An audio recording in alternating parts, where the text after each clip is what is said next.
All right, so welcome, Kunal Gandhi. We're very happy to have you on here to talk a little bit about your fitness and wellness journey. Um, as you know, that is our message that we've been raising awareness on for our senior project with our TikTok and YouTube channel. So we'll just get right into it. Chris, you want to ask the first Yeah. question? So my first question for you is, what got you started in your journey in fitness and health, and Yeah, what so you hope to accomplish, professionally and personally? yeah, I think what got me started was growing up. I played a lot of different sports, anywhere from squash to rowing to lacrosse. I played a lot of different sports, and I found that like working out would make you, a little bit better at them. Yeah. And basically, I grew up in a house where my mom was a stroke patient, my grandfather was a stroke patient, so I wanted to try to prevent those sorts of illnesses from happening to me. And so I thought if I exercise regularly, took care of my diet, there would be a better chance that I wouldn't get sick. So that was sort of what inspired me to kind of go out and get started. And then a lot of my friends were super into powerlifting, and we'd be like kind of all competing against each other. So some of the fitness creators, you might know Isaiah Miranda or some of those guys, like we'd all work out together, and we'd all be pushing ourselves to just try to lift as heavy, but also as correctly as we could.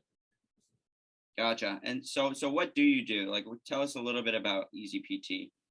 Yeah, EZPT is a movement health company. So anywhere from a stroke patient to an Olympic athlete, we want to help them move better.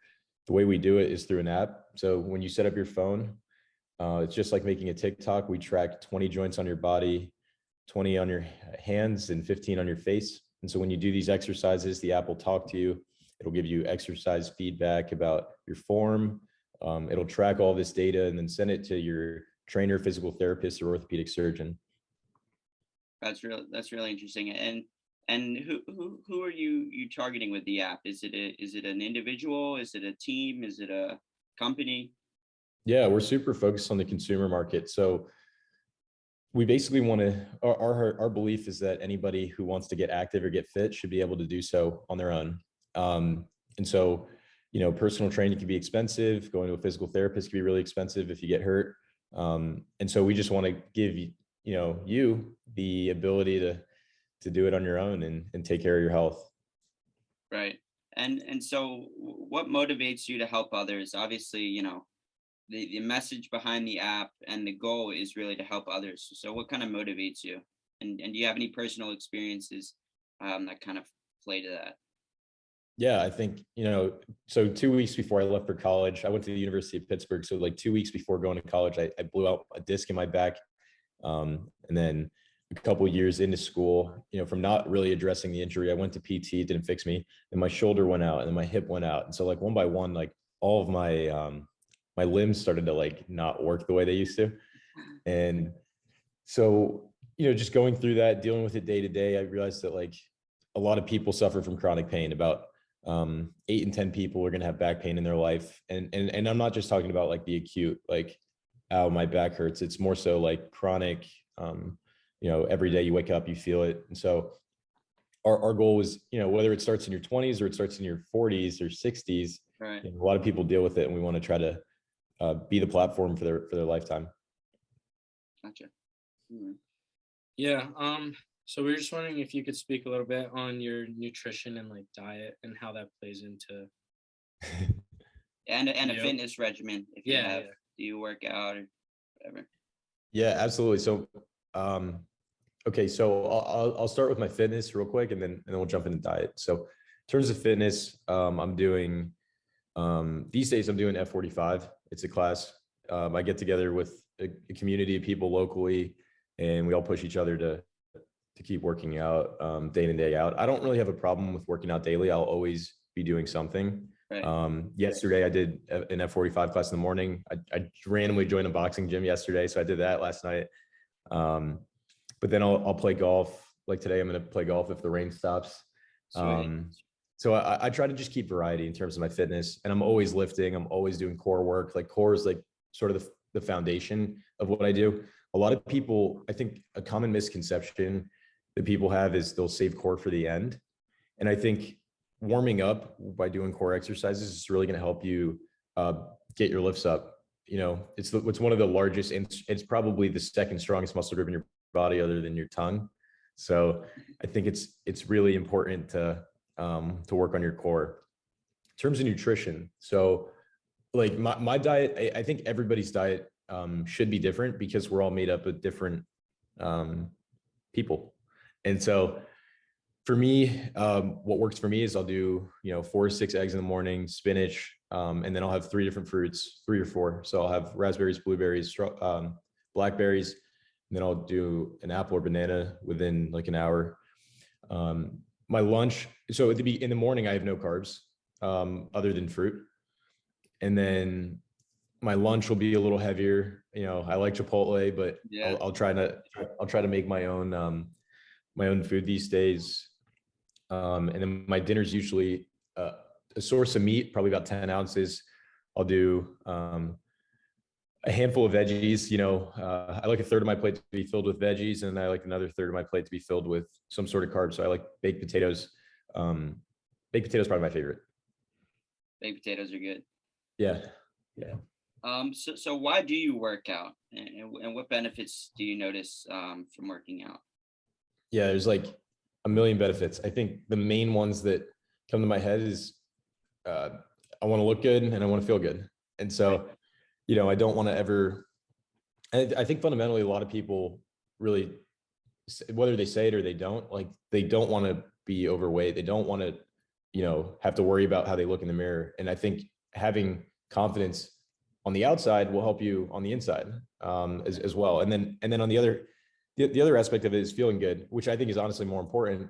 When you wake up, your endorphins are flowing, you're able to get, there's a significant mood increases from exercise, confidence increases. And so when I go into a meeting, or if I go into just anything, like people can feel the energy from like if I'm an hour after exercise. Right. You want to go or you want me to go? You go. All right. So I just have a question. This is more about starting the company.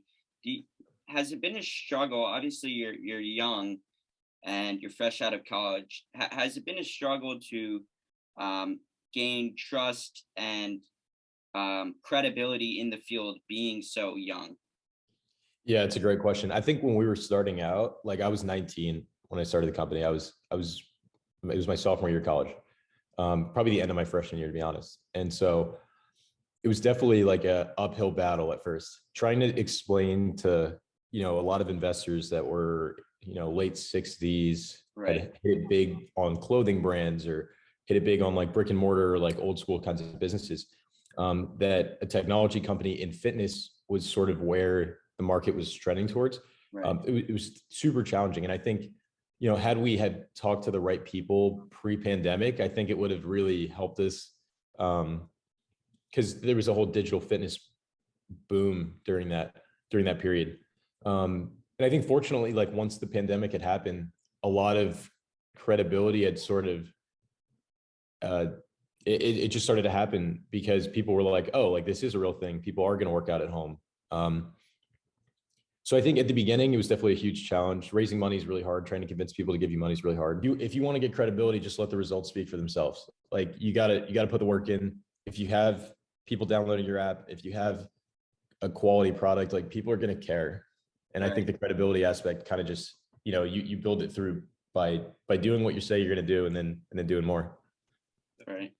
And have you obviously like the fitness space, and this is kind of like, it sounds like you're a little bit of fitness gelled with media kind of, or at least technology. Have you found it beneficial to do collaborations with other people or companies in the fitness community? Can you talk a little bit about that?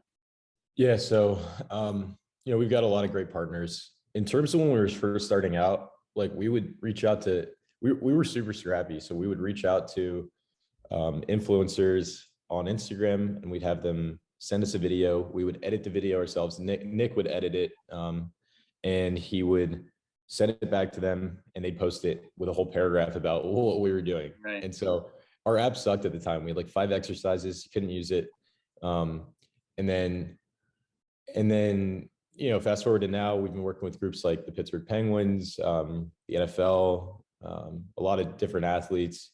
And now we're starting to really focus our attention on dancers. So what we found is 83% of dancers, whether it be ballet, tap, whatever it is, they deal with 1 to 7 injuries at any time. And so a lot of athletes are going after, a lot of companies are going after athletes, but they don't realize that dancers are professional athletes too. And so that's kind of where our attention shifted. So we're working with a lot of national dance schools and professional dance teams, like locally here at Pittsburgh Ballet Theater. We're working with San Francisco's ballet physical therapy group. So that's kind of what we're doing on that front. That's really cool. And just to end things, do you have any advice for young athletes, for people? Obviously they say, at least parents say, like, it's not good to work out or to lift weight until you're a certain age. How do you feel about that? And do you have any advice for young athletes who want to work out? Yeah, I think the data supports the contrary. Like, I think if you work out at a young age, there are a significant amount of benefits. I think the problem is, like, a lot of people just mess themselves up when they're young, just like I did.